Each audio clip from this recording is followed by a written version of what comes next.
ভাইমন দাক মই লগ পাইছোঁ মানুহে মানুহক বেচিব খুজি মানুহে মানুহক কিনিব খুজি পুৰণি ইতিহাস দোহাৰিলে ভুল জানো নহ'ব কোৱা দুৰ্বল মানুহে যদি জীৱনৰ কোবাল নদী পাৰ হয় তোমাৰ এসাহত তুমি হেৰুৱাবানো কি আৰু এই বুলি ক'লে খুব এইটো ভুল হ'ব বা মিছা কথা কোৱা হ'ব যে মই খুব বেছি প্ৰিপাৰেশ্যন কৰিছিলোঁ মই আপোনাক ক'লোৱেই আগতে নমস্কাৰ বন্ধুসকল ই কুহি কথাৰ আন এটা খণ্ড আৰম্ভ কৰিবলৈ আগবাঢ়িছো আৰু আমাৰ থাম্বনেইলখন দেখি নিশ্চয় আপোনালোকে অনুমান কৰিব পাৰিছে আমাৰ অতিথি কোন হয় আমাৰ আজিৰ খণ্ডটোৰ অতিথি হৈছে ভাৰতীয় প্ৰশাসনিক সেৱাৰ এগৰাকী স্বনামধন্য বিষয়া শ্ৰদ্ধাৰ দেৱাশীষ শৰ্মা ছাৰ আপোনালোকে ইতিমধ্যে আমাৰ চেনেলত প্ৰকাশিত আন এটি ভিডিঅ'ত দেখিবলৈ পাইছে আমি তেখেতৰ সৈতে এটা দিন কটোৱাৰ সুযোগ লাভ কৰিছিলো তাৰ বাবে তেখেতক আন্তৰিক ধন্যবাদ আৰু আমি সেই দিনটোত তেখেতৰ সৈতে ছাৰ দৰে আছিলো ৰাতিপুৱা তেখেত শুই উঠাৰ পৰা তেখেতৰ ব্যায়াম যোগাভ্যাস সংগীত সাধনা তেখেতৰ ব্ৰেকফাষ্ট ইয়াৰ পৰা আৰম্ভ কৰি দিনটোত তেখেতে কি কাৰ্যসূচীত অংশ ললে এগৰাকী প্ৰশাসনিক বিষয়া হিচাপে তেখেতৰ যি কৰ্মজীৱন তাৰ বিষয়ে তেখেতৰ ব্যক্তিগত জীৱন তেখেতৰ অনুপ্ৰেৰণা এই আটাইবোৰ বিষয়ে আমি সাঙুৰি ল'বলৈ চেষ্টা কৰিছিলো তেখেতৰ সৈতে বহুতো কথাই পাতিলো আৰু লগতে আমি দেখুৱাবলৈ চেষ্টা কৰিছো তেখেতে অংশ লোৱা কাৰ্যসূচীসমূহ তেখেত এগৰাকী কৰ্মোদ্যমী ব্যক্তি লগতে এগৰাকী মানৱ দৰদী ব্যক্তি আৰু লগতে দিনটোৰ শেষলৈকে তেখেতে ভাগৰি নপৰাকে নিজৰ কাম চলাই গৈছিল আৰু অৱশেষত আমি দেখিছিলো স্কুলীয়া ছাত্ৰ ছাত্ৰীসকলৰ বাবে এক বিশেষ বঁটা বিতৰণী অনুষ্ঠানত তেখেতে উদগনিমূলক বক্তৃতাও দিছিল আৰু বঁটা বিতৰণীত ছাত্ৰ ছাত্ৰীসকলক বিশেষভাৱে তেখেতে উৎসাহিত কৰা দেখা গৈছিল গতিকে সেই দিনটোৰ গোটেই যিখিনি অভিজ্ঞতা আমি সাঙুৰি ল'বলৈ চেষ্টা কৰিছিলো কিন্তু এটা ভিডিঅ' সেয়া পৰ্যাপ্ত নহয় গতিকে তেখেতৰ সৈতে হোৱা বিভিন্ন বাৰ্তালাপ তেখেতৰ ব্যক্তিগত জীৱন তেখেতৰ পেছা আৰু তেখেতৰ যি নিচা তেখেতৰ সংগীত সাধনাৰ পৰা তেখেতৰ সংস্কৃতিৰ প্ৰতি যি অনুৰাগ সেই গোটেইখিনি কথা আমি সাঙুৰি ল'বৰ কাৰণে আন এটা ভিডিঅ' প্ৰস্তুত কৰি উলিয়াইছিলো যিটো আমি ই কুহি কথা আন এটি খণ্ড আকাৰে আপোনালোকৰ মাজলৈ প্ৰকাশ কৰিবলৈ ওলাইছো গতিকে আহক পলম নকৰি ই কুহি কথাৰ আনটো খণ্ডলৈ আপোনালোক আটাইকে স্বাগতম জনাইছো আমাৰ যিটো ভিডিঅ' আছে এই ভিডিঅ'টোৰ আমাৰ যিটো টাইটেল হয় এই টাইটেলটো হৈছে a day in the life of a district commissioner so' sir সেই হিচাপে চাব গ'লে first let's start with date sir আপোনাৰ যিটো এ পি এছ চিৰ যিটো জাৰ্ণি আছিলে ছাৰ সেই তাৰ পৰা আমি আৰম্ভ কৰিবলৈ বিচাৰোঁ চ' আপোনাক ছাৰ ক'ৰ পৰা আপুনি ছাৰ ইনফ্লুৱেঞ্চ হ'ল ফৰ দ্য ফাৰ্ষ্ট টাইম আৰু তাৰপিছত আপুনি জাৰ্ণিটোত কেনেধৰণে চেলেঞ্জেছ আপুনি ফেচ কৰিব লগা হ'ল এণ্ড আপোনাৰ লগতে আপুনি ফেমিলিৰ ফালৰ পৰা আপুনি কেনেধৰণৰ ইনফ্লুৱেঞ্চ পাইছিলে হেল্প পাইছিলে চ' এই গোটেইখিনি বস্তু আপুনি যদি ছামাৰাইজ কৰি ক'বলৈ পাৰিছে মই দিল্লী ইউনিভাৰ্চিটিত পঢ়িছিলোঁ আৰু মই ৰামজছ কলেজৰ ষ্টুডেণ্ট আছিলোঁ স্নাতকোত্তৰ মই ইংৰাজী বিষয়ত কৰিছিলোঁ ইংৰাজী লিটাৰেচাৰ আৰু তাৰপিছত দিল্লী ইউনিভাৰ্চিটিত সচৰাচৰ মানুহবোৰ IAS দিবলৈ যায় আৰু মই অলপ দেৰি আগতে যোনটো কথা কৈছিলোঁ যে কেতিয়াবা কি হয় মানুহবিলাকৰ এই প্লেন বি নাথাকিলে যে অসুবিধা হৈ যায় বা আমি বহুত বস্তুক যোনটো ছেকেণ্ড বেষ্ট বুলি ভাবোঁ কিন্তু জীৱনত হয়তো ছেকেণ্ড বেষ্ট সেইটো নহ'বও পাৰে হয়তো এই গোটেই বস্তুটো এজন মানুহৰ দৃষ্টিভংগীৰে তাৰ নিৰ্ধাৰণ কৰে কি হয় বা সেই ছেকেণ্ড বেষ্ট বুলি ভবা বস্তুটো যোনটো আমাৰ জীৱনত কি প্ৰভাৱ পেলায় সেইটোৰ এটা অত্যন্ত গুৰুত্বপূৰ্ণ দিশ এটা এতিয়া মই গৈছিলোঁ দিল্লী ইউনিভাৰ্চিটিলৈ ইয়াৰ পৰা ক্লাছ 12 পাছ কৰাৰ পিছত বিবেকানন্দ বিদ্যালয়ত মই আছিলোঁ ডিগবৈত তাৰ পৰা মই দিল্লী ইউনিভাৰ্চিটিৰ ৰামজছ কলেজলৈ গৈছিলোঁ আৰু তাৰপিছত মই পষ্ট গ্ৰেজুৱেশ্যন মই এডভাৰটাইজিং এণ্ড পাব্লিক ৰিলেশ্যনছত কৰিছিলোঁ আৰু সেইটো সময়ত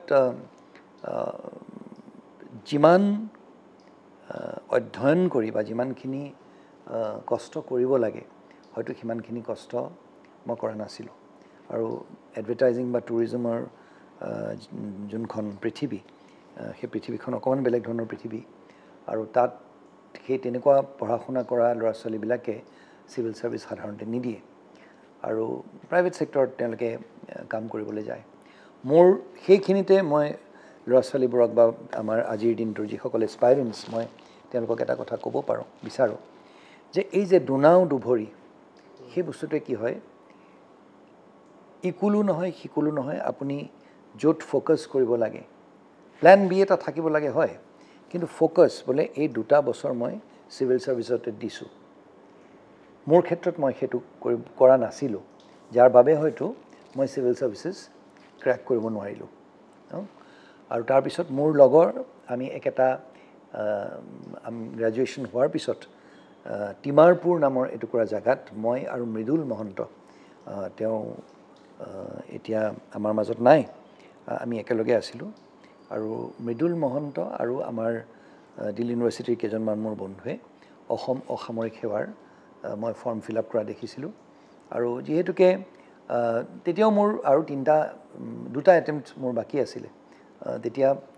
কিন্তু মই এটা কথা উপলব্ধি কৰিছিলোঁ যে যিখিনি কষ্ট চিভিল ছাৰ্ভিচেছ পৰীক্ষাৰ বাবে কৰিব লাগে সিমানখিনি কষ্ট মই কৰা নাই। বা প্ৰথমবাৰ প্ৰিলিমছ দিয়ে মই যেতিয়া তাত উত্তীৰ্ণ হ'ব নোৱাৰিলোঁ, মই সেইষাৰ কথা উপলব্ধি কৰিছিলোঁ। যা হওক, তেওঁলোকে দিয়া দেখিলোঁ, মোক সুধিলে তই ফৰ্ম ফিল আপ কৰিবি নেকি, মই ফৰ্ম ফিল আপ কৰিলোঁ। সেই তেনেকৈ ফৰ্ম ফিল আপ কৰি মোৰ ছ'চিয়লজি আৰু ইংৰাজী আছিলে মোৰ অপশ্যনেলছ, আৰু সেইমতে মই প্ৰিলিমছ পৰীক্ষা দিলোঁ, দি সেইটোত উত্তীৰ্ণ হ'লোঁ। তাৰপিছত মেইনছ, তাৰপিছত হেৰি হ'ল। আৰু যিহেতুকে মই IASৰ কাৰণে প্ৰিপাৰেশ্যন কৰিছিলোঁ, হোল হাৰ্টেডলি নহ'লেও মই কৰিছিলোঁ, কিন্তু মোৰ হেৰি হ'ল কিছুমান চিভিল ছাৰ্ভিচেছত আজি যেনেকুৱা আগতেও সেই তেনেকুৱা আছিলে। আৰু 92 চনত কি হৈছিলে সেইটো লৈ মই খুব, যিহেতুকে মই ইংৰাজী মোৰ নিজৰ ছাবজেক্ট আছিলে, আৰু ফাৰ ফ্ৰম দ্য মেডিং ক্ৰাউড কিতাপখনৰ বাদে বাকীখিনি আমাৰ সচৰাচৰ আমি একেখিনি যোনখিনি চিলেবাছ আছিলে সেইখিনি পঢ়িছিলোঁ। ছ'চিয়লজিটো অৱশ্যে একেবাৰে নতুন ছাবজেক্ট আছিলে, আৰু সেইকাৰণে এনেই পঢ়ি পেলাই শিকা। তাত কিমান ভাল কৰিছোঁ মই নাজানো, কিন্তু ইংৰাজীত মোৰ যিমান ভাল হৈছিলে সিমান ছ'চিয়লজিত ভাল হোৱা নাছিলে। ইণ্টাৰভিউটো অৱশ্যে অত্যন্ত ভাল হৈছিলে। ইণ্টাৰভিউটো দি উঠি মই এটা কথা মোৰ মনত এনেকুৱা ভাৱ হৈছিলে যেন মই অসম অসামৰিক সেৱাৰ এজন বিষয়া হ'ব পাৰিম। যা হওক, ৰিজাল্ট ওলোৱাৰ পিছত কিন্তু বহুতে এষাৰ কথা এইখিনি জানে, বহুতে নাজানে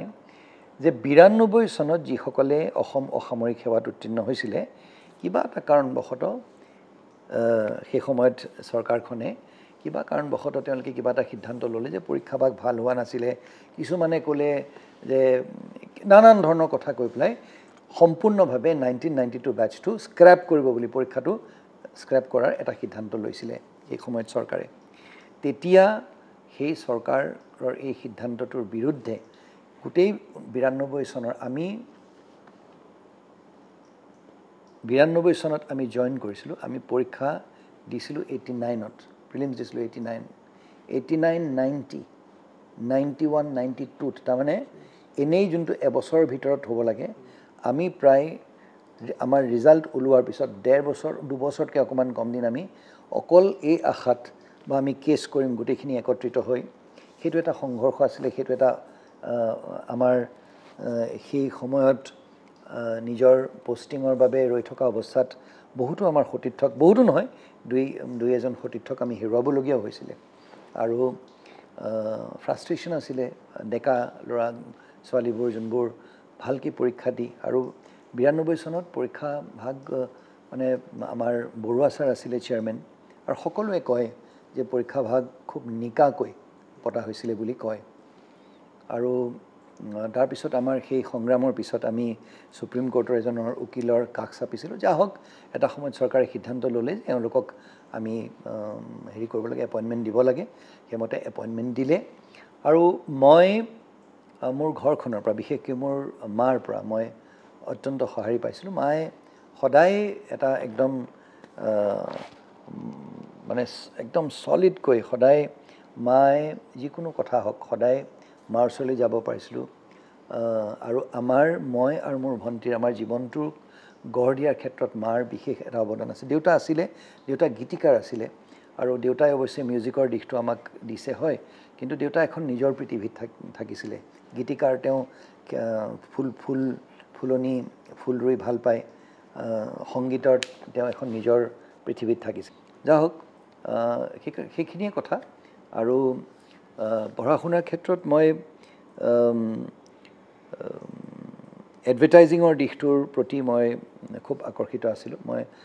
ট্ৰেভেল এজেঞ্চিটো কাম কৰিছিলোঁ, মই এডভাৰটাইজিঙতো কাম কৰিছিলোঁ, আৰু হয়তো কমিউনিকেশ্যনছৰ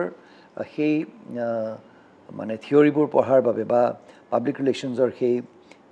আমাৰ পষ্ট গ্ৰেজুৱেশ্যনটো মই কৰাৰ বাবে মই এতিয়াও ক'ম যে মই ইংৰাজী ভাষাটো মই বা ইংৰাজী সাহিত্য মই তাৰ মই ছাত্ৰ আছিলোঁ হয় কিন্তু মই পোষ্ট গ্ৰেজুৱেশ্যন যোনটো ছাবজেক্টত কৰিলোঁ পাব্লিক ৰিলেশ্যনছ আৰু বিজ্ঞাপন সেইটোৱে কিন্তু মোক গোটেই জীৱনটো বহুত সহায় কৰিলে এতিয়া পাব্লিক ৰিলেশ্যনছ বুলি ক'লে বা পাব্লিক পলিচি বুলি ক'লে বা এডভাৰটাইজিং বুলি ক'লে জীৱনৰ প্ৰতিটো পদে পদে মই উপলব্ধি কৰিছোঁ যে কমিউনিকেশ্যন স্কিলটো আজিৰ দিনত কিমান দৰকাৰ মানুহ এজনক আপুনি কমিউনিকেট কৰিব লাগিব নিজৰ মনৰ ভাৱ আৰু সেইটো কিমান ইফেক্টিভলি আপুনি কমিউনিকেট কৰিব পাৰে সেইটো বহুত নিৰ্ভৰ কৰে তো সেইখিনি আৰু এই বুলি ক'লে খুব এইটো ভুল হ'ব বা মিছা কথা কোৱা হ'ব যে মই খুব বেছি প্ৰিপাৰেশ্যন কৰিছিলোঁ মই আপোনাক ক'লোৱেই আগতে অসম অসামৰিক সেৱাৰ বহুতো বিষয়াক আপুনি লগ পাব যিসকলে আজি তেওঁলোকে এটা পৰীক্ষাই এটা ডিফাৰেঞ্চ আনি দিয়ে হয় কিন্তু তেওঁলোকৰ লগত মই যেতিয়া কথাৰ মোৰ আদান প্ৰদান হয় বা তেওঁলোকৰ যিকোনো এটা বস্তু কেটচ কৰা বা পিক আপ কৰা বা তেওঁলোকৰ পাৰফৰ্মেঞ্চটো মই যেতিয়া চাওঁ মই উপলব্ধি কৰোঁ যে অসম অসামৰিক সেৱাৰ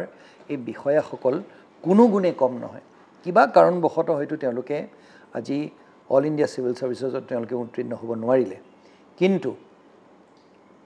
এই অসম অসামৰিক সেৱাক ছেকেণ্ড বেষ্ট হিচাপে যাতে তেওঁলোকে নলয় মই এইটো কথা ক'ব বিচাৰোঁ it is definitely not the second best কথাটো হৈছে কি ভাল আমি যদি ভাৰতীয় প্ৰশাসনিক সেৱাত যদি আমি এজন অফিচাৰ হিচাপে ইণ্ডিয়ান চিভিল ছাৰ্ভিচত যদি আমি জইন কৰিব পাৰোঁ খুব ভাল কথা কিন্তু অগত্য যদি নোৱাৰিলোঁ এই অসম অসামৰিক সেৱা বা যিকোনো ষ্টেটৰ অসামৰিক সেৱাৰ এই চাকৰিটো আপুনি সম্পূৰ্ণভাৱে একেধৰণেৰে কাম কৰিব খালি আপোনাৰ প্ৰমোশ্যন লেট হ'ব আপুনি স্কেলবিলাক কমকৈ পাব কিন্তু কামৰ মাজত একো ডিফাৰেঞ্চ নাই আৰু তেওঁলোক এটা সময়ত ভাৰত চৰকাৰলৈ যাব পাৰিব আপুনি ভাৰত চৰকাৰৰ হেৰি হিচাপে যাব নোৱাৰে কিন্তু ষ্টেটখনৰ ভিতৰত কোনো ডিফাৰেঞ্চ নাই আপুনি এছিষ্টেণ্ট কমিশ্যনাৰ হিচাপে জইন কৰি তেওঁলোকেও এছিষ্টেণ্ট কমিশ্যনাৰ হিচাপে জইন কৰি খালি তেওঁলোক সোনকালে তেওঁলোকৰ প্ৰমোশ্যন হয় কামবোৰ একে আমি আৰু এটা সময়ত গৈ পেলাই আমাৰ ইণ্ডাকশ্যন বুলি কয় আমাক ভাৰতীয় প্ৰশাসনিক সেৱালৈ আমাৰ ইণ্ডাকশ্যন হয় মোৰ 2011 চনত মোৰ ইণ্ডাকশ্যন হৈছিলে আৰু কিন্তু মই নিজকে ধৰি লওক এতিয়া চাকৰি জীৱনৰ বেলি মাৰ যোৱাৰ সময়ত মই মোৰ ইণ্ডাকশ্যন হ'লে মই নিজকে ঠিক আছে বহুত সা সুবিধা আমি পাওঁ চেণ্ট্ৰেল ছাৰ্ভিচেছত হ'লে কিন্তু জীৱনৰ আটাইতকৈ মূল সময়খিনি যোনটো ছাৰ্ভিচত মোৰ গ'ল মই নিজকে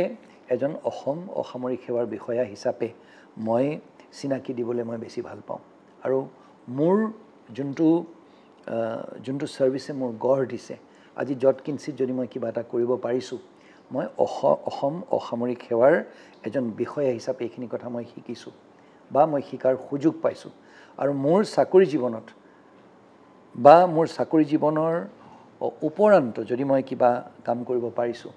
মই অসম অসামৰিক সেৱাৰ বিষয়া এজন নোহোৱা হ'লে হয়তো সেইখিনি কাম কৰিবলৈ মোৰ বহুত অসুবিধা হ'লহেঁতেন সেইকাৰণে মই এই ছাৰ্ভিচটোৰ প্ৰতি মই চিৰকৃতজ্ঞ আৰু মই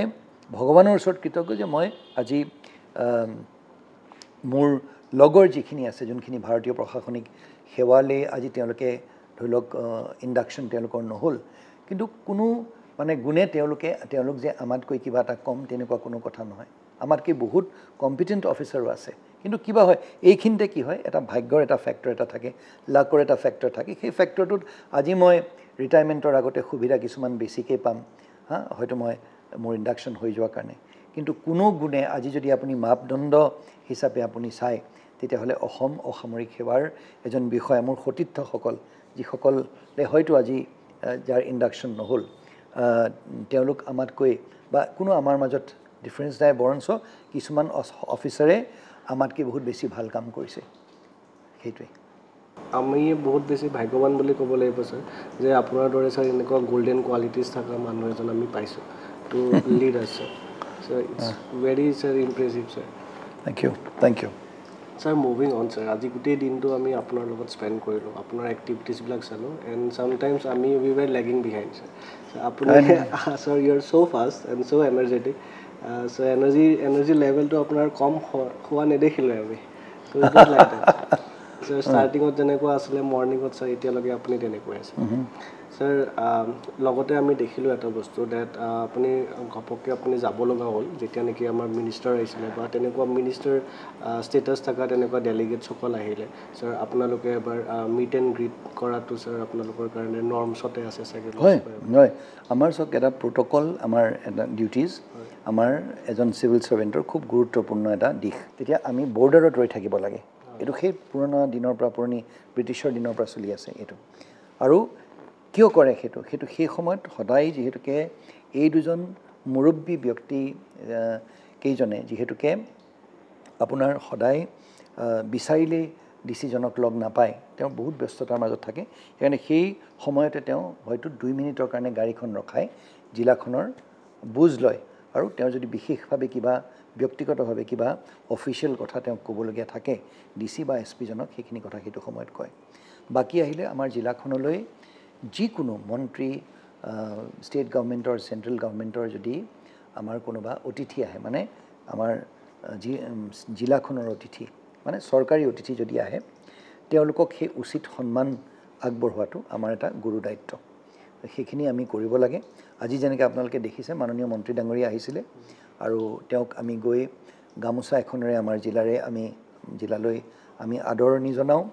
আৰু আমাৰো বাবে এটা সুযোগ হয় মন্ত্ৰীজনক তেনেকৈ হাততে পালে বহুখিনি কথা আমি পাতি ল'ব পাৰোঁ স্যাৰ চ' এনেকুৱা ছাডেন প্লেনছবিলাক হৈ যাব পাৰে আপোনাৰ অলৰেডি ডে'টো ৰাতিপুৱাৰ পৰা আপোনাৰ সন্ধিয়ালৈকে অলৰেডি ডে'টো আপোনাৰ চিডিউল থাকে তাৰোপৰি স্যাৰ এনেকুৱা চিডিউল একো নাথাকে এখন আজিৰ দিনটোত মোৰ কিখিনি কাম আছে সেইটো থাকে কিন্তু আপুনি ইনভেৰিয়েবলি আপুনি দেখা পাব যে সদায় সেই বস্তুটো আহিছে নহয় তাৰ মাজত আৰু 10টা বস্তু সোমাই যায় সেইকাৰণে ইভেঞ্চুৱেলিটিটো যোনটো সেইটো আপুনি মানসিকভাৱে সেইটোৰ বাবে প্ৰস্তুত থাকিব লাগিব সেইকাৰণে যিকোনো সময়ত ধৰি লওক হঠাৎ কিবা এটা হ'ল আপুনি সন্মুখৰ পৰা আপুনি নেতৃত্ব দিব লাগিব সেইকাৰণে আপোনাৰ বাকীখিনি অফিচাৰ অত্যন্ত অভিজ্ঞ হ'লেও কেতিয়াবা কি হয় তেওঁলোকে জিলাৰ মুৰব্বীজনৰ কাষ চাপে অকণমান গাইডেন্সৰ বাবে আৰু সেইটো সময়ত আপুনি সেই গাইডেন্সটো দিব লাগিব আৰু যেতিয়া জুনিয়ৰ লেভেলতো হয় বাকীখিনি তেওঁলোকৰ যোনখিনি জুনিয়ৰ থাকে বা একেবাৰে নতুনকৈ জইন কৰা এজন অসামৰিক সেৱাৰ বিষয়াই কাইলৈ আম জনতাই বা বাকীখিনি মানুহে তেওঁলোকৰ দিহা পৰামৰ্শ বিচাৰে সেইকাৰণে আৰম্ভণিৰ পৰাই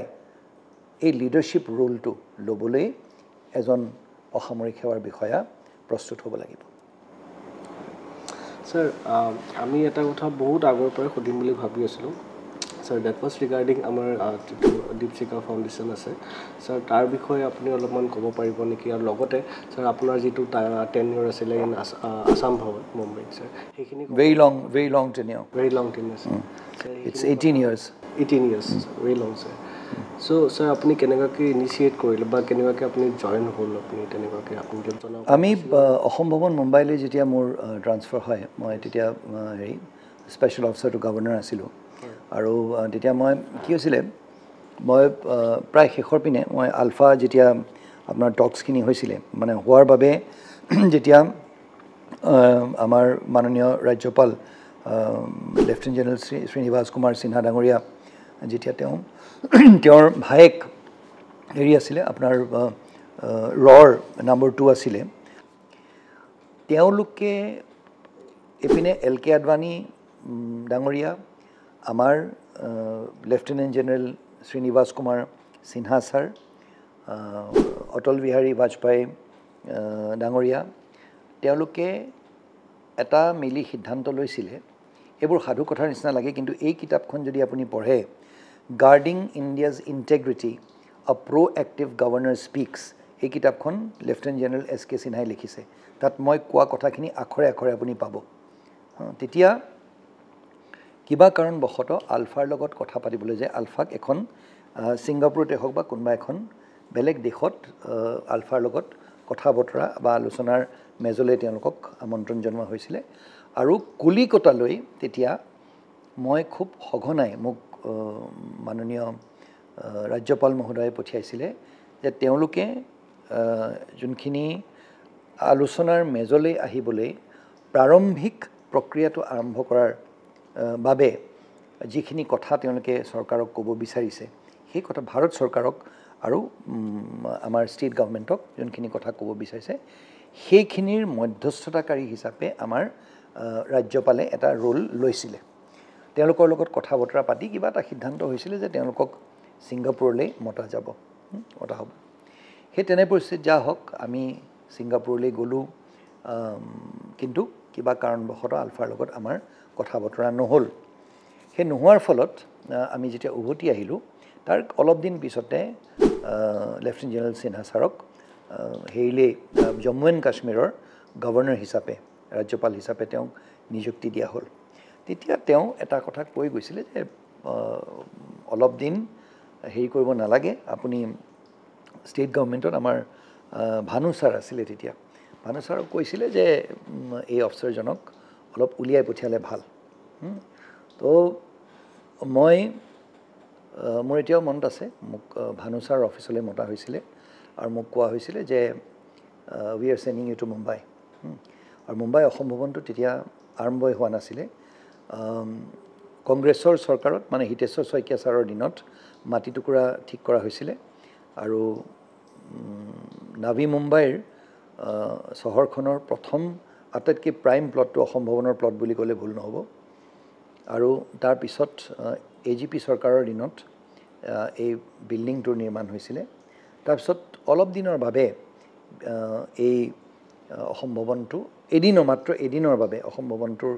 ইনগ্ৰেশ্যন হৈছিলে কিন্তু তাৰপিছত ভৱনটো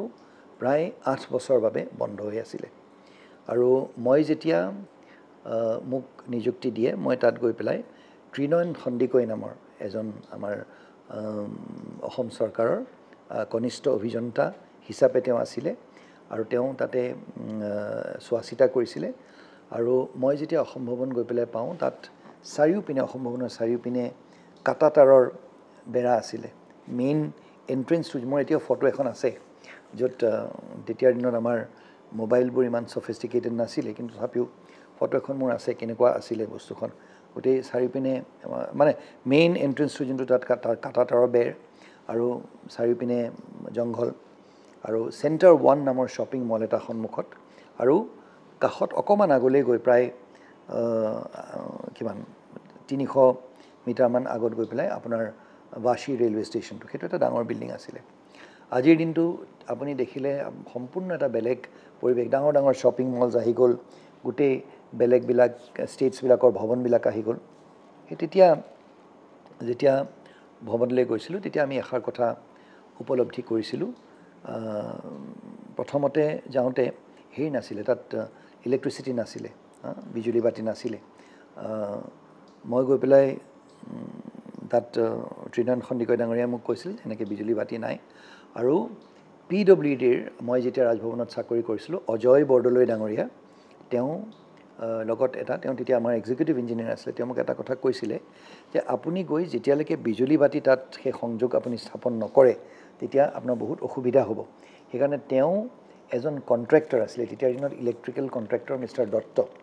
দত্ত ডাঙৰীয়াৰ পৰা টকা 40,000 মোক কৈছিল যে কেতিয়াবা আপুনি তেওঁক এই পইচাটো চৰকাৰী ৰূপে ঘূৰাই দিব কিন্তু এতিয়া প্ৰথমতে গৈ যিখিনি পইচা পাতি আছে ট্ৰান্সফৰ্মাৰ এটা ৰিপেয়াৰ কৰিবলৈ আছে সেইটো আপুনি ৰিপেয়াৰ কৰক তেতিয়া তাত গৈ প্ৰথম চোৱা আমি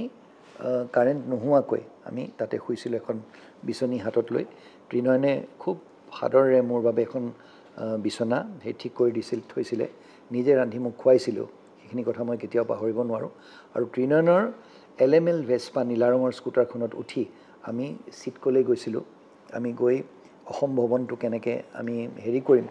আৰম্ভ কৰিম সেই কথাখিনি আমি আৰম্ভ কৰিছিলোঁ তাৰপিছত চৰকাৰলৈ যেতিয়া আমি বিজুলী বাতি যেতিয়া ইলেক্ট্ৰিচিটি স্থাপন কৰা হ'ল অসম ভৱনত লাইট জ্বলিলে সেইদিনা গধূলি তেতিয়া অসম এছ'চিয়েশ্যনৰ প্ৰেছিডেণ্ট ৰূপাঞ্জলি বৰুৱা বাইদেউ আহিছিলে ৰূপাঞ্জলি বৰুৱা বাইদেৱে হাতত ফুলৰ থোপা এটা লৈ আহিছিলে যে আমি শুনিবলৈ পাইছিলোঁ যে অসম ভৱনটো ব্যক্তিগত খণ্ডৰ হাতত দিয়া হ'ব এতিয়া চাওক পাব্লিক প্ৰাইভেট পাৰ্টনাৰশ্বিপৰ এটা কথা আমি শুনো কিন্তু পাব্লিক প্ৰাইভেট পাৰ্টনাৰশ্বিপৰ নামত চৰকাৰী সব প্ৰপাৰ্টি তেনেকৈ দি দিয়াটো আৰু এই কথাষাৰ মনতে ভাবিল চাওক আমাৰ এজন অফিচাৰ আমাৰ MB আছে, আমাৰ ইঞ্জিনিয়াৰ আছে, এজন কিমান কম্পিটেণ্ট অফিচাৰ আছে। এই মনোভাৱ যেতিয়া আমাৰ মনত হয় যে চৰকাৰী বস্তু এটা চিক ইউনিট এটা, ইয়াত আমি একো কৰিব নোৱাৰোঁ, সেই মনোভাৱৰ সৈতে মই একমত নহয়। আৰু অসম ভৱন মুম্বাইতো সেইটো সময়ত কোৱা হৈছিলে যে বগা হাতী এটা হ'ব আৰু তাত গৈ পেলাই মানুহে ফুৰা চকা কৰিবলৈ আহিব। বম্বেৰ লগত যিহেতুকে চৰকাৰী কাম বৰ বিশেষ নাই, সেইকাৰণে এইটো ব্যক্তিগত খণ্ডক দি দিব লাগে। আৰু ব্যক্তিগত খণ্ডই হয়তো এটা ফ্ল'ৰ, যোনটো অৰুণাচল ভৱনৰ ক্ষেত্ৰত হ'ল, অৰুণাচল ভৱনে তেনেকৈ, অৰুণাচল চৰকাৰে তেনেকৈ নিজৰ ভৱনটো চিৰাজ লালজী নামৰ সেই গ্ৰুপটোক, বেঞ্জাৰ গ্ৰুপক দি দিছিলে। আৰু আজি তেওঁলোকে সেই অৰুণাচল ভৱনটো তেওঁলোকৰ হাতৰ পৰা গুচি গ'ল। চৰকাৰে আমাৰ খুব ভাল এটা সিদ্ধান্ত ল'লে যে তেনেধৰণৰ কথাত তেওঁলোকে মান্তি নহ'ল। আমি ইয়াৰ পৰা এটা প্ৰতিবেদন পঠিয়ালোঁ। প্ৰতিবেদনটোত লিখিছিলোঁ যে অসম ভৱন মুম্বাইটো ব্যক্তিগত খণ্ডৰ হাতত দিব নালাগে। আৰু তেতিয়া ৰূপাঞ্জলি বৰুৱা বাইদেউৰ পৰা আৰু অসম এছ'চিয়েশ্যনৰ সদস্যসকলৰ পৰা গম পাইছিলোঁ যে অসমৰ পৰা বহুতো কৰ্কট ৰোগী টাটা মেম'ৰিয়েল হস্পিটেললৈ তেওঁলোকৰ চিকিৎসাৰ বাবে, উচ্চ চিকিৎসাৰ বাবে আহে। আৰু আজিৰ দিনটোত বি বৰুৱা কৰ্কট ৰোগ প্ৰতিষ্ঠান অত্যন্ত উন্নত মানদণ্ডৰ চিকিৎসা তেওঁলোকে প্ৰদান কৰে। আগতে যে নকৰিছিলে নহয়, কিন্তু কিছুমান চিকিৎসা বি বৰুৱা কৰ্কট ৰোগ প্ৰতিষ্ঠানত নহৈছিলে। আৰু সেইখিনি চিকিৎসা আৰ্থিকভাৱে যোনখিনি মানুহ অকণমান দুৰ্বল, তেওঁলোকে টাটা মেম'ৰিয়েল হস্পিটেললৈ গৈছিলে। যোনখিনি সবল, তেওঁলোকে ভাৰতবৰ্ষৰ বিভিন্ন প্ৰাইভেট হস্পিটেললৈ গৈছিলে। তো তেতিয়া আমি চৰকাৰৰ ওচৰলৈ এটা প্ৰতিবেদন পঠিয়াইছিলোঁ যে এটা নৰ্মেল এটা অসম ভৱন আমি সেইটো হিচাপে গঢ়ি নুতুলি আমি যদি এই ভৱনটো কৰ্কট ৰোগীসকলৰ বাবে উৎসৰ্গা কৰোঁ, সেইটো বেয়া হ'ব নেকি? অৱশ্যে সেই অৰ্ডাৰটো চৰকাৰৰ তৰফৰ পৰা আহিবলৈ 10 বছৰ লাগিলে। কিন্তু আমি চৰকাৰতে আমাৰ এনেকুৱা বিষয়া আছিলে, আমোলা আছিলে বা মন্ত্ৰী আছিলে, যিসকলে কৈছিলে যে দেৱাশিষ, এই কামটো একো বেয়া কাম হোৱা নাই, আপুনি আগবাঢ়ক। আৰু হয়তো সেইকাৰণে যদিও বহুতে অসমৰ ৰাইজে এই অসম ভৱনটো গঢ়াৰ শ্ৰেয় আমাক দিয়ে, কিন্তু বেকগ্ৰাউণ্ডত থাকি বহুত মানুহ যিসকলে আমাক নহ'লে এটা কলমত মোক ট্ৰান্সফাৰ কৰি দিব পাৰিলেহেঁতেন। এতিয়া বহুতেই এইষাৰ কথাও কৈছিলে যে এজন মানুহে দেখোন, এজন অফিচাৰে দেখোন চৰকাৰী গেষ্ট হাউচ এটা কেঞ্চাৰ ভৱন বনাবলৈ আগবাঢ়িছে, তেনেকুৱা কোৱা মানুহো আছিলে। কিন্তু সমান্তৰালভাৱে এনেকুৱা মানুহো আছিলে যে চৰকাৰী গেষ্ট হাউচত গৈ বিষয়া আমোলাবোৰে আমোদ প্ৰমোদৰ এটা ভৱন বনোৱাতকৈ, এটা পৰ্যটনস্থলী এটা বনোৱাতকৈ 2-4টা ৰুম আপুনি ৰাখক, চৰকাৰী বিষয়া আমোলাসকল যেতিয়া চৰকাৰী কামত আহিব। কিন্তু বাকী যিহেতুকে সেই উচিত মানদণ্ডৰ চিকিৎসা সেই 2004 চনত বা 5 চনত দিব পৰা নাছিলে, আজিৰ দিনটোততো ধৰি লওক আমাৰ ষ্টেট কেঞ্চাৰ হস্পিটেল হৈ গ'ল, গুৱাহাটী মেডিকেল কলেজৰ যিটো আমাৰ হিমাটলজি ডিপাৰ্টমেণ্ট সেইটো হৈ গ'ল। তাৰপিছত বহুতো ব্যক্তিগত খণ্ডৰ হস্পিটেলে অসমত অত্যন্ত উচ্চ মানদণ্ডৰ চিকিৎসা আজিকালি পায়, বাহিৰলৈ যোৱাৰ তেনেকৈ প্ৰয়োজন নাই। কিন্তু তেতিয়াৰ দিন বেলেগ আছিলে। এতিয়া সেই প্ৰতিবেদন চৰকাৰলৈ পঠিয়াই আমি ইতিমধ্যে আৰম্ভ কৰি দিলোঁ। JD কমিশ্যনাৰ ছাৰৰো আমি সহায় পাইছিলোঁ, যদিও অৰ্ডাৰটো কিবা কাৰণবশতঃ তেওঁ আমাক দিব পৰা নাছিলে। আমি কৰ্কট ৰোগীসকলক তাত ৰাখিবলৈ আৰম্ভ কৰিছিলোঁ। কৰ্কট ৰোগীসকল থাকি পেলাই ৱৰ্ড অফ মাউথ, মানুহৰ কোনো তেনেকুৱা পাব্লিচিটি নাছিলে, কিন্তু মানুহে নিজে গৈ থাকি সেই তেতিয়াৰ দিনত অসম ভৱনৰ বা টাটা হস্পিটেলৰ আশে পাশে থাকিবলৈ এখন হোটেলত 600 টকা লাগিছিলে। খাই বৈ দিনটোত 1000 মান টকা খৰচ হয়। যিবোৰ কৰ্কট ৰোগীয়ে নিজৰ ধৰি লওক আজিৰ দিনটোত যোনখিনি সহায়, যেনে আয়ুষ্মান কাৰ্ড বছৰি 5 লাখ টকা পায়, মুখ্যমন্ত্ৰীৰ বহুতো সাহাৰ্য তেনেধৰণে লাভ কৰে, তেতিয়াৰ দিনত এইবোৰ নাছিলে। তেতিয়াহ'লে নিজেই চিকিৎসা কৰিবলগীয়া হৈছিলে। তো তেনে পৰিস্থিতিত অসম ভৱনত তেওঁলোকে মাত্ৰ 40 টকাত ৰুমত 100 টকাত থাকিবলৈ পায় মাহ কি মাহ থাকিবলগীয়া হৈছিলে। তেওঁলোকৰ বাবে অত্যন্ত সুবিধা হৈছিলে। আৰু লাহে লাহে আমি উপলব্ধি কৰিছিলোঁ যে অসম ভৱনত নহ'ব, যিহেতুকে অসম ভৱনত এটা ৰুমত এজন কৰ্কট ৰোগী 8 মাহ 9 মাহ পৰ্যন্ত, ব্লাড কেঞ্চাৰৰ ক্ষেত্ৰত এবছৰৰ ওপৰত তেওঁলোক থাকিবলগীয়া হৈছিলে। এনেই 4 মাহটো চকুমুনি থাকিব লাগে। সেইকাৰণে আৰু একমডেশ্যনৰ প্ৰয়োজন আছিলে। আৰু যিহেতুকে আমি ৰোগীসকলৰ লগত একেলগে আমি টাটা হস্পিটেললৈ তেওঁলোকক লৈ গৈছিলোঁ, আৰু গোটেই কথা বতৰাবোৰ ডাক্তৰে যিখিনি কয় সেই কথাখিনি আমি শুনিছিলোঁ তেতিয়া এটা কথা উপলব্ধি কৰিছিলোঁ যে আমাৰ অসমৰ কৰ্কট ৰোগীসকল ডাক্তৰৰ চিকিৎসাৰ বাবে বহুত পলমকৈ যায় তাৰমানে সজাগতা সৃষ্টি কৰাৰ অত্যন্ত প্ৰয়োজন আছিলে সেই তেনেধৰণে দীপশিখাৰ আৰম্ভণি তেনেধৰণৰ হৈছিলে মই 2-4জন মোৰ সতীৰ্থ অসম ভৱনত মোৰ যিসকল অফিচাৰ আছিলে তেওঁলোকক লৈ মই অসম ভৱন আৰম্ভ কৰিছিলোঁ ছুটি লৈ পেলাই মই আহিছিলোঁ প্ৰথম কেম্প কৰিছিলোঁ বৰপেটাত আমাৰ তিৱাৰী ছাৰ আছিলে তিৱাৰী ছাৰে মোক চাৰ্কিট হাউচত থাকিবলৈ মোক এটুকুৰা জাগা দিছিলে অশোক সাৰাওগী ডাঙৰীয়া আছিলে মই ভাইয়া বৰে ভাই বুলি মাতোঁ ভাইয়া বুলি মাতোঁ তেওঁ এখন গাড়ী সেইটো সময়ত টকা পইচা একো হাতত নাই অকল গিটাৰখন হাতত আৰু মনত এটা পৰিকল্পনা যে কৰ্কট ৰোগৰ সজাগতা অসমৰ বিভিন্ন ভিতৰুৱা গাঁৱে ভূঞে গৈ কৰিব লাগিব আৰু যিহেতুকে এইখিনি আমি দেখিছিলোঁ তেতিয়া সেই গাড়ীখন লৈ নুপুৰ বৰদলৈ আছিলে বেচেৰা তেওঁ ব্লাড কেঞ্চাৰত পিছত আমি তেওঁক হেৰুৱাবলগীয়া হ'ল নুপুৰ বৰদলৈ আৰু আবাৰ তেনেকুৱা অসমৰ কিছুমান বিশিষ্ট আমাৰ সংগীতজ্ঞ তেওঁলোকক লৈ আমি অসমৰ এটা টুৰ কৰিছোঁ প্ৰথম টুৰটো আছিলে আমাৰ বৰপেটাত আৰু বৰপেটাত আমি এই কৰ্কট ৰোগৰ সজাগতা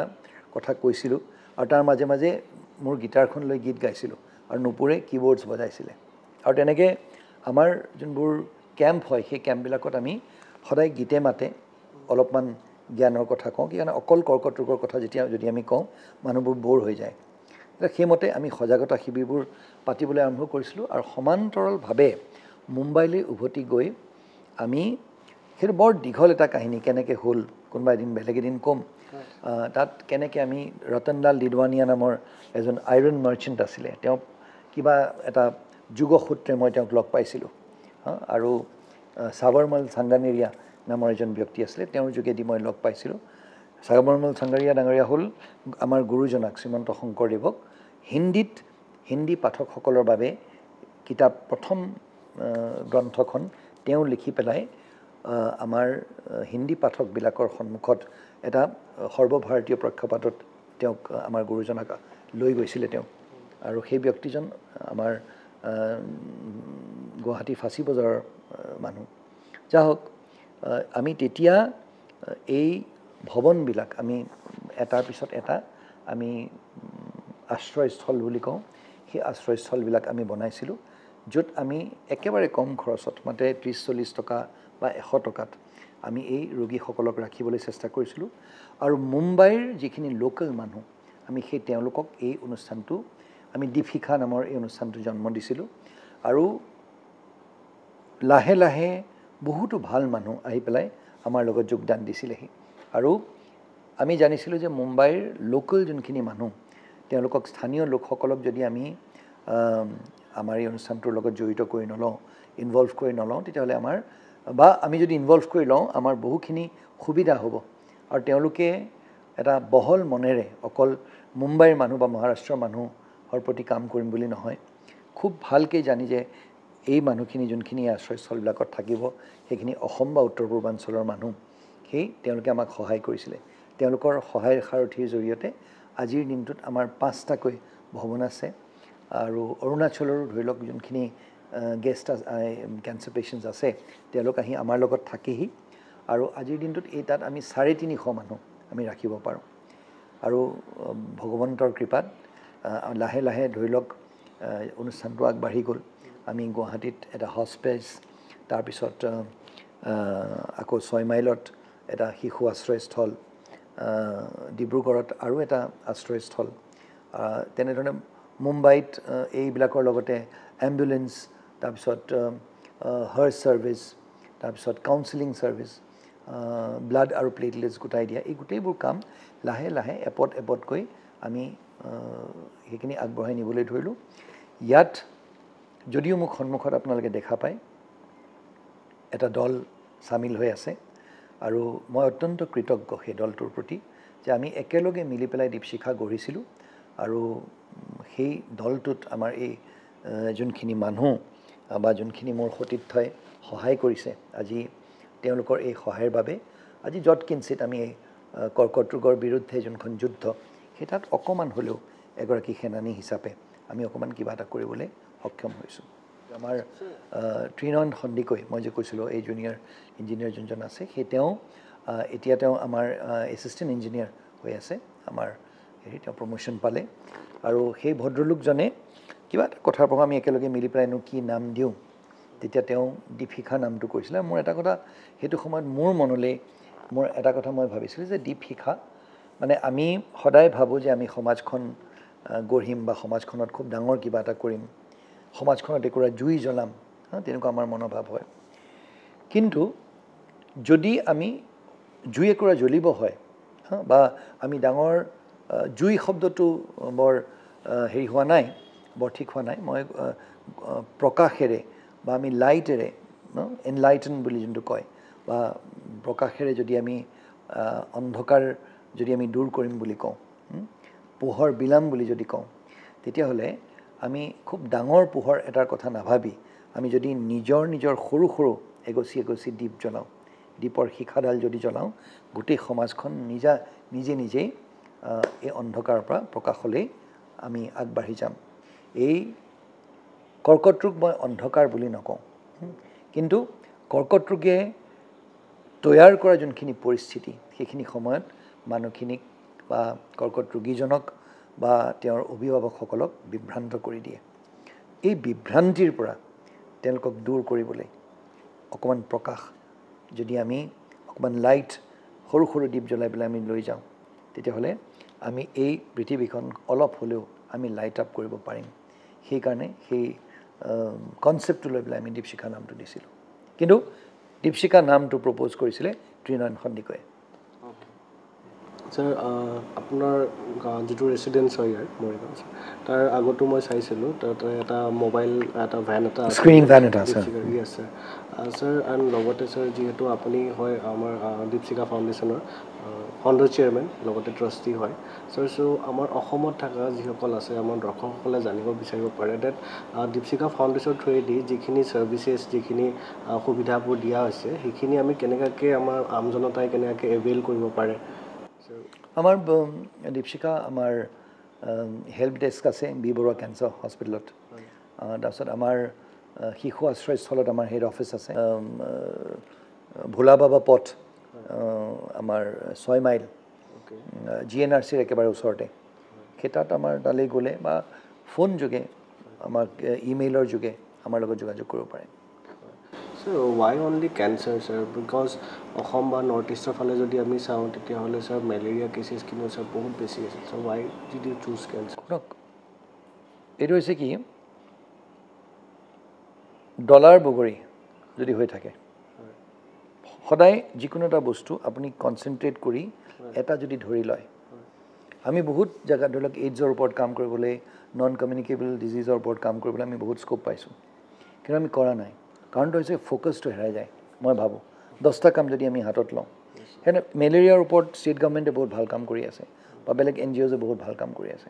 সকলোখিনি কামত স্কোপ পালেই কৰিবলৈ অসমত আগৰ দিনৰ PCOৰ নিচিনা PCO এজনে দেখিলে 10জনে খুলিবলৈ আৰম্ভ কৰে নহয় মই ভাবোঁ মানে ৰ'লিং ষ্ট'ন গ্যাদাৰ্ছ ন' মছ বুলি যে কয় এটা জেগাত ধৰি থাকিব লাগে আৰু ফুল কনচেনট্ৰেশ্যন সেইটোতে দিব লাগে এটা সময়ত গৈ সেই বস্তুটো আমি যদি সেইধৰণে কনচেনট্ৰেট কৰোঁ সেইজনে সেই মনোযোগেৰে যদি এটা একদম ফুল ফ'কাছ যদি এটা জেগাত দিওঁ কিবা নহয় কিবা এটা ডিফাৰেঞ্চ আমি আনিব পাৰিমেই তাত কোনো মানে মই কোনো ডাউট নোহোৱাকৈ মই এষাৰ কথা ক'ব পাৰিম স্যাৰ আপুনি মৰিগাঁও ডিষ্ট্ৰিক্টৰ 2022ৰ পৰা আছে স্যাৰ সেইখিনি সময়ৰ পৰা এতিয়ালৈকে স্যাৰ আমাৰ ইয়াতে মৰিগাঁও ডিষ্ট্ৰিক্টত স্যাৰ কেঞ্চাৰ ৰিলেটেড কেছেছবিলাকৰ ষ্টেটিষ্টিক্সৰ ওপৰত কিবা ক'ব পাৰিব বৃদ্ধি হৈছে আৰু এতিয়া বাৰু মোৰ যাবৰে হ'ল কিন্তু মই এটা কথা উপলব্ধি কৰিছোঁ যে লাইফষ্টাইল অকল মৰিগাঁও বুলি নহয় সমগ্ৰ অসম বা উত্তৰ পূৰ্বাঞ্চলত বা সমগ্ৰ ভাৰতবৰ্ষত এইটো নহয় যে আগতে কৰ্কট ৰোগ নাছিলে কৰ্কট ৰোগ আগতেও আছিলে কিন্তু আজিৰ দিনটোত এই কৰ্কট ৰোগীৰ ক্ষেত্ৰত লাইফষ্টাইলে এটা খুব গুৰুত্বপূৰ্ণ এটা ভূমিকা আছে আজিৰ দিনটোত আমাৰ এই যে ৰেট ৰেচটো আমি যে দৌৰি পেলাই সদায় সেই 1 নম্বৰটো হ'ব লাগিব ক্লাছ 10ত পঢ়াৰ লগে লগে মাকে আৰু দেউতাকে একেবাৰে সেই সৰু ল'ৰাটোক এনেকুৱা প্ৰেছাৰ দিয়ে যে সি IITত যদি ছিট নাপায় মই সেইদিনা এগৰাকী মহিলা লগ পাইছোঁ একেবাৰে কন্দনাময় হৈ আছে কি হ'ল মই ভাবিলোঁ ল'ৰাটোৱে ফেইল কৰিলে চাগে মানে কি হ'ল 87% পালে সেইকাৰণে বিৰাট মানে মাকৰ মনত দুখ মই সুধিলোঁ যে আপুনি পাইছিলে নেকি বোলে নহয় না মই পোৱা নাছিলোঁ কিন্তু আজিকালিতো এইটো নহ'লে নহ'ব তেওঁ মই যোনটো মনোভাৱ সেইটো মই ভুল বুলি কোৱা নাই কিন্তু এই ৰেট ৰেচটোৱে আমাক ক'লৈ লৈ গৈছে কাইলৈ আপুনি বিচৰা সেই মাৰ্চিডিজ গাড়ীখন আপুনি কিনিলে কিনাৰ দিনাই যদি আপুনি মানে চলাই যাওঁতে যদি আপুনি এইখিনিতে অকণমান পেইন এটা হ'ল ডাক্তৰৰ ওচৰলৈ গ'ল আৰু ক'লে যে আপোনাৰ হাৰ্টৰ ব্লকেজ আছে এই গোটেই হাৰ্টৰ ব্লকেজটো কিন্তু কি হ'ল জানেনে আপুনি আপোনাৰ এই লাইফষ্টাইলৰ কাৰণে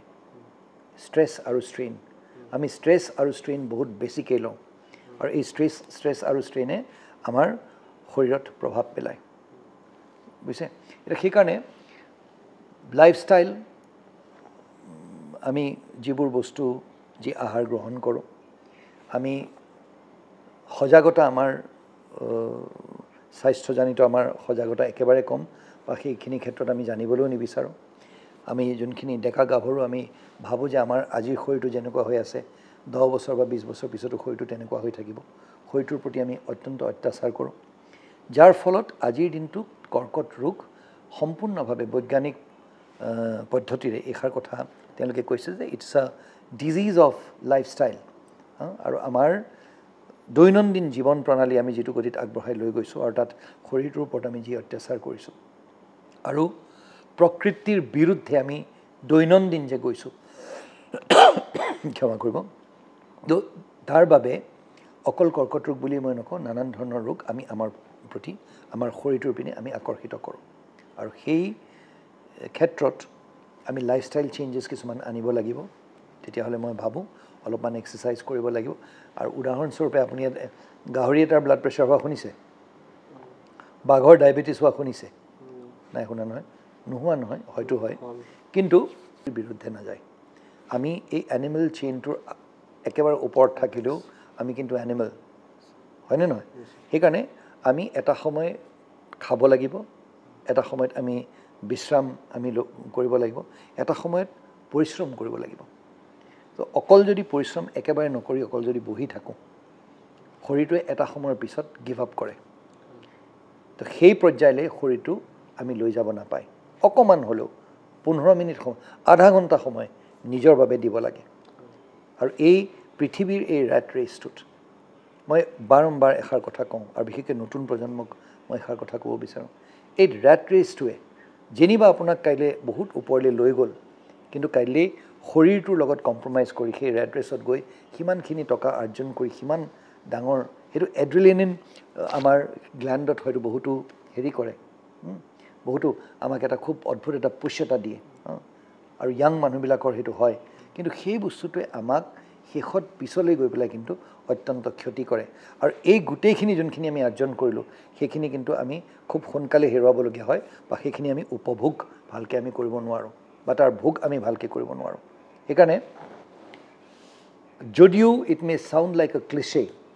এনেকুৱা লাগিব যেন এইটোনো কি নতুন কথা ক'লে কিন্তু সদায় আমি আমাৰ স্বাস্থ্যৰ ওপৰত 1 নম্বৰ আমি গুৰুত্ব দিব লাগিব এই স্বাস্থ্যৰ ওপৰত যদি আমি গুৰুত্ব নিদিওঁ তেতিয়াহ'লে কিন্তু কাইলৈ গৈ পেলাই আমি পস্তাবলগীয়া হ'ব পাৰে আৰু এই কৰ্কট ৰোগৰ যে বৃদ্ধি হৈছে বা আমাৰ ৰক্তচাপ হওক আমাৰ বেলেগ বেলেগ ধৰণৰ ৰোগ আমি আজি আগৰ দিনত যে নাছিলে সেইটো কথা নহয় কিন্তু আজি আমাৰ লাইফষ্টাইলৰ বাবে এনেকুৱা ধৰণৰ হেৰিটোৰ বাবে আমি ৰোগবোৰ আমি টানি আনিছোঁ নিজৰ পিনে আকৰ্ষণ কৰিছোঁ সেইকাৰণে সেই ক্ষেত্ৰত আমি অকণমান সজাগ আৰু সচেতন হোৱাটো প্ৰয়োজন বুলি মই ভাবোঁ স্যাৰ আমি অলৰেডি আজি ৰাতিপুৱাৰ সেশনটোত গমেই পাইছোঁ স্যাৰ আপুনি কালচাৰৰ প্ৰতি কিমানখিনি ইণ্টাৰেষ্টেড আৰু কিমান আগ্ৰহী স্যাৰ লগতে এই বস্তুটো দেখি ভাল লাগিছে স্যাৰ ইমান এটা বিজি স্কেডিউলৰ পিছতো আপুনি কালচাৰটো কিন্তু বহুত ধুনীয়াকৈ ধৰি ৰাখিছে স্যাৰ গিটাৰ এখন বজোৱাৰ পৰা বা হাৰমনিয়ামখন বজোৱাৰ পৰা স্যাৰ এতিয়া জানিব বিচাৰিছোঁ সংস্কৃতিৰ দিশত আপোনাৰ অনুপ্ৰেৰণা কোন বা প্ৰিয় মা দেউতা হয় মা দেউতাৰ পৰা মই শিকিছোঁ হয় আৰু প্ৰিয় কি ক'ব বিচাৰিছিলে স্যাৰ প্ৰিয় ব্যক্তি সংগীতৰ সাধনাত এনেকুৱা কোনোবা আছে নেকি যাক দেখি আপুনি ধৰক পিতৃ মাতৃৰ বাহিৰে বহুত আছে 1 নম্বৰ হৈছে ভূপেন হাজৰিকা ভূপেনদাৰ লগত মই কিবা সৌভাগ্যত মানে ভাগ্যৰ সূত্ৰে মই তেওঁৰ OSD হোৱাৰ মই হেৰি পাইছিলোঁ মানে যেতিয়া তেওঁক অসম ৰত্ন ভূপেন দাই পাইছিলে সেই সময়ত মই মুম্বাইত কৰ্মৰত হৈ আছিলোঁ আৰু তেওঁৰ সম্পূৰ্ণ ধৰি লওক অফিচিয়েল কামৰ দায়িত্বখিনি আমাক দিয়া হৈছিলে সেইকাৰণে ভূপেন দাই মানে মোৰ এটা কথা খুব বেছি মোৰ মনত হয় আজি বব ডিলেনে ব্লোয়িং ইন দ্য উইণ্ড গীতটো লিখি যে নোবেল বঁটা পালে আমি ইংৰাজীলৈ অনুবাদ কৰি বা পৃথিৱীয়ে বুজি পোৱা ভাষা এটাত অনুবাদ কৰি যদি ভূপেন দাৰ এই অসমীয়া গীতখিনি বিশ্বৰ প্ৰেক্ষাপটত আমি ৰাখিব পাৰিলোহেঁতেন প্ৰতিটো গীত আজি মই হেৰি কৰিব বিচৰা নাই দেই ডিলেনৰ লগত মই কম্পেয়াৰ কৰিব বিচৰা নাই ডিলেন সেইটো মই তেওঁ এজন চিৰ নমস্য ব্যক্তি আমাৰ ৱেষ্টাৰ্ণ মিউজিকৰ হেৰিত সেইটো হয় কিন্তু ভূপেন দাক আমি সেই গীতবোৰ প্ৰতিটো গীত মানুহে মানুহৰ বাবে যদিহে অকণোনে ভাবে বিচ্ছিন্ন পাৰেৰে অসংখ্যজনৰে হাহাকাৰ শুনিও বুঢ়ালুইত তুমি বুঢ়ালুইত বোৱা কিয় প্ৰতিটো গীত আপুনি চাওক সেই প্ৰতিটো গীতত বিশ্বপ্ৰেম মানৱতাৰ প্ৰতি দৰদ এই মানৱতা সোমাই আছে আৰু তেওঁ এজন সংগীতজ্ঞই নহয় তেওঁ এজন দাৰ্শনিক আছিলে সেইকাৰণে ভূপেন দা মোৰ একেবাৰে আইডল কিন্তু তেওঁৰ লগতে ধৰি লওক এতিয়া মই বেলেগ ধৰণৰ জনৰ শুনো মই ইংৰাজী কাণ্ট্ৰি মিউজিক বহুত শুনো এতিয়া ধৰি লওক মই জন ডেনভাৰক মই কওঁ এতিয়া মই আমাৰ দিনৰ কথা কৈছোঁ জন ডেনভাৰ হওক আপোনাৰ ক্লিফ ৰিচাৰ্ড হওক সেইবিলাকো আমি আগৰ দিনত শুনিছিলোঁ আৰু পুৰণা যোনবিলাক বেণ্ড আছে হিন্দুস্তানী ক্লাছিকেল মই শুনিবলৈ খুব ভাল পাওঁ এতিয়া মই তাত মেহেন্দী হাছান চাহাবক মই ভাল পাওঁ তাৰপিছত আমাৰ জগজিৎ সিং চাহাবক মই খুব ভাল পাওঁ আৰু আমাৰ যোনখিনি ৱৰ্ল্ড মিউজিক কিছুমান আছে ৱৰ্ল্ড মিউজিকৰ ক্ষেত্ৰত আপোনাৰ বেলেগ কিছুমান বেণ্ড আছে সেই বেণ্ডবিলাকৰ তেওঁলোকৰ যোনটো ইন'ভেটিভ মিউজিক তেওঁলোকে বনায় সেইটো মই ভাল পাওঁ আৰু জয়ন্ত হাজৰিকাক মই সেইটো মোৰ এনাডাৰ ফেভাৰিট মানে ৰাণাদাৰ গীতবোৰ মই গাবলৈ চেষ্টাও কৰোঁ মানে এইটো মানে কোনোবাই কৈছিলে যে ৰাণাদাৰ গীতবোৰ গাই পেলাই আমি ৰাণাদাৰ গীতবোৰ বেয়া কৰিব নালাগে মই ভাবোঁ যে ৰাণাদাৰ গীতবোৰ হয় ৰাণাদাৰ সেই লেভেলটো আমি পাবগৈ কেতিয়াও নোৱাৰোঁ কিন্তু আমি ৰাণাদাৰ গীতবোৰ গাব লাগিব নতুন প্ৰজন্মই যিমানে ৰাণাদাৰ গীতবোৰ গাব ভূপেনদাৰ গীতবোৰ গাব আমাৰ খগেন মহন্তৰ গীতবোৰ গাব পুৰণা আমাৰ শিল্পীবোৰ আৰু এজন দিগ্গজ এজন পুৰুষ বা মহিলা আছিলে যিসকলে এনেধৰণৰ পাৰ্গত তেওঁলোক আছিলে শিল্পী যে তেওঁলোকৰ সেই গীতবোৰৰ জৰিয়তে আজি আমাৰ অসমীয়া কলা আৰু সংস্কৃতি আজি জীৱিত হৈ আছে সেইকাৰণে অসমীয়া আমাৰ যোনবোৰ গীতিকাৰ সুৰকাৰ সেই গোটেইবিলাকৰ সেইবিলাকৰ লগত মই ডাঙৰ হৈছোঁ সেইকাৰণে সৰ্বপ্ৰথম তেওঁলোক সেই অসমীয়া গীতবোৰ যিসকলে ৰচিছে মোৰ আমাৰ যোৰহাটৰে নুৰুল হক চাহাব নুৰুল কা আছিলে অসমীৰে চোতালতে ৰদালিৰে চেনেহতে নিৰ্মল প্ৰভা বৰদলৈ সেই তেনেকৈ ধৰণৰ আৰু সুৰকাৰ যোনবোৰ আছিলে জিতু তপন আছিলে আৰু তেনেকৈ বহুতো সুৰকাৰ আৰু নতুন প্ৰজন্মৰ যোনখিনি আছে জুবিন হওক বা আমাৰ অংগৰাগ মহন্ত হওক পাপন তেওঁ নতুন যোনখিনি আমাৰ বাকী ছিংগাৰ্ছ আছে মই সকলোৰে গান মই শুনো আৰু সকলোৰে গান মই শুনি ভাল পাওঁ আৰু মই অত্যন্ত এনজয় কৰোঁ কিন্তু স্পেচিফিক এজন বুলি যদি মই কওঁ মানে একদম মোৰ 1 নম্বৰ ভূপেন হাজৰিকা আছে স্যাৰ কেৱল আপুনি তেখেতৰ অনুৰাগীয়ে নহয় আপুনি তেখেতৰ জীৱন আদৰ্শও হয়তো মানি চলে কাৰণ আমি আজি দেখিবলৈ পালোঁ কাৰণ আপুনি বহুতো মানুহৰ লগত আৰু সকলোকে সমানে গুৰুত্ব দিছে আৰু সকলোৰে সমস্যা সমাধানৰ কাৰণে আপুনি কিন্তু নিৰ্লসভাৱে মানে চেষ্টা কৰি আছে স্যাৰ আৰু আটাইতকৈ যিটো বস্তু দেখি মোৰ ভাল লাগিলে সেই বস্তুটো হ'ল মানে স্যাৰ ইয়াতে অহাৰ আগতে আপোনাক লগ কৰাৰ আগতে যিমানগৰাকী মানুহ লগ পাইছোঁ স্যাৰ আমি কথা পাতিছিলোঁ যে আপোনাৰ লগত আমাৰ নেক্সট প্ৰগ্ৰামটো আছে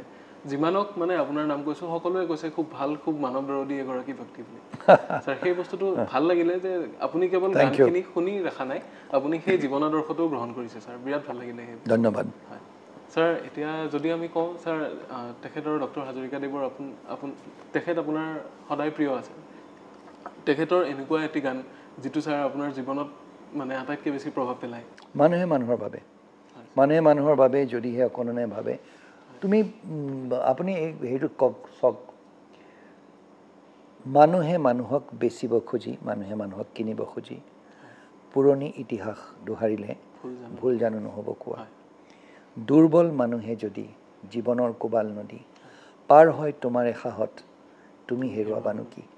এইটোৱে মানৱতা আমাৰ গোটেই এটা ৱৰ্ল্ড ভিউ এটা গোটেই আপোনাৰ এজন ব্যক্তিয়ে নিজৰ জীৱনটো যদি আপোনপেটীয়াকৈ জীয়াই নাথাকি সমাজখনৰ বাবে কিবা এটা কৰোঁ বুলি ভাবে কিবা এটা অৱদান দি যাওঁ বুলি ভাবে মই ভাবোঁ যে এই গীতটোৰ ওপৰত আৰু বেলেগ একো হ'ব নোৱাৰে এইটো মোৰ মষ্ট ফেভৰেট গীত আৰু মই এইটো য'তে যাওঁ ত'তে গাওঁ এই গীতটো ল'ৰা ছোৱালীবিলাকৰ স্কুলে যাওঁ মই তেওঁলোকক এই গীতটো শিকাওঁ মই আৰু এই গীতটো যদি আমি হৃদয়ংগম কৰোঁ প্ৰতিজন অসমীয়াই মই কৈছোঁ যদি এই গীতটো হৃদয়ংগম কৰে আমাৰ অসমখন এখন অত্যন্ত সুন্দৰ জেগা হ'ব আৰু এই গীতটো অনুবাদ কৰি আমি গোটেই পৃথিৱীলৈ বিলাই দিব লাগে ছাৰ শেহতীয়াভাৱে মুক্তি পোৱা ছবি ভাইমন্দা ছাৰ আপুনি আপোনাৰ কেনেকুৱা দৃষ্টিভংগী ভাইমন্দাৰ সন্দৰ্ভত বা ছাৰ এই চিনেমাখনক লৈ আপুনি কি অনুভৱ কৰিলে ছাৰ ভাইমন্দাক মই লগ পাইছোঁ এতিয়া মই সেইখন মানে প্ৰতিজন মানে অসমীয়াই নহয় মই কওঁ অসমীয়া চিনেমাৰ যিসকল অনুৰাগী সকলোৱে এই ছবিখন চাব লাগে আৰু তাত যিসকল কলা কৌশলীয়ে যিসকলে কাম কৰিছে নতুন এক্টৰজনক নহয় অৱশ্যে বাকী সৰহসংখ্যক মানুহক মই ভালকৈ চিনি পাওঁ আৰু তেওঁলোক এজন আমাৰ অসমীয়া বোলছবি জগতৰ তেওঁলোক এজন দিগ্গজ এজন পুৰুষ বা যিখিনি আছে মানুহ তাত সেইকাৰণে চাব লাগে আৰু এইটো আমাৰ মই ভাবোঁ যে অকল মনোৰঞ্জনৰ বাবে নহয় কৰ্তব্য হিচাপে এইটো চাব লাগে এই ছবিখন ছাৰ বহুত বহুত ধন্যবাদ আজিৰ এই সময়খিনিৰ কাৰণে ছাৰ আৰু বহুত কথা হয়তো শিকিবলৈ থাকি গ'ল কিন্তু এইখিনি সময়ৰ ভিতৰত যিখিনি শিকিব পাৰিলোঁ ছাৰ আশা কৰোঁ সেই বস্তুখিনি আমাৰ বহুত কামত আহিব ছাৰ বহুত ধন্যবাদ আৰু কৃতজ্ঞতা জনাইছোঁ ধন্যবাদ আৰু আশা ৰাখিছোঁ আমাৰ দৰ্শকসকলেও আমাৰ আজিৰ খণ্ডটো চাই ভাল পালে আৰু বহুতো কথা ছাৰৰ পৰা শিকিবলৈ আজি থাকি গ'ল কিন্তু ইয়াৰ পিছৰ পৰ্যায়ত লাহে লাহে আমি শিকিব পাৰিম বা সময় উলিয়াই সেইবোৰ বস্তু আমি দৰ্শকসকলক দেখুৱাব পাৰিম বুলি আশা ৰাখিছোঁ আৰু ছাৰে যিখিনি কথা ক'লে আমি যদি জীৱনত সেই কথাখিনি যদি প্ৰয়োগ কৰোঁ তাতকৈ হয়তো ভাল অভিজ্ঞতা আৰু নাই বা তাতকৈ হয়তো মহৌষধ আৰু একো নাই যিখিনি আমি আজি শিকিবলৈ পালোঁ বা আজি শুনিলোঁ গতিকে আশা কৰিলোঁ আপোনালোকে আমাৰ এপিছডটো চাই ভাল পালে আৰু আজিলৈ আমি ইমানতে সামৰিম ইয়াৰ পিছৰ আন এটা খণ্ডত পুনৰ লগ পাম বুলি আশা ৰাখিছোঁ ধন্যবাদ ছাৰ ধন্যবাদ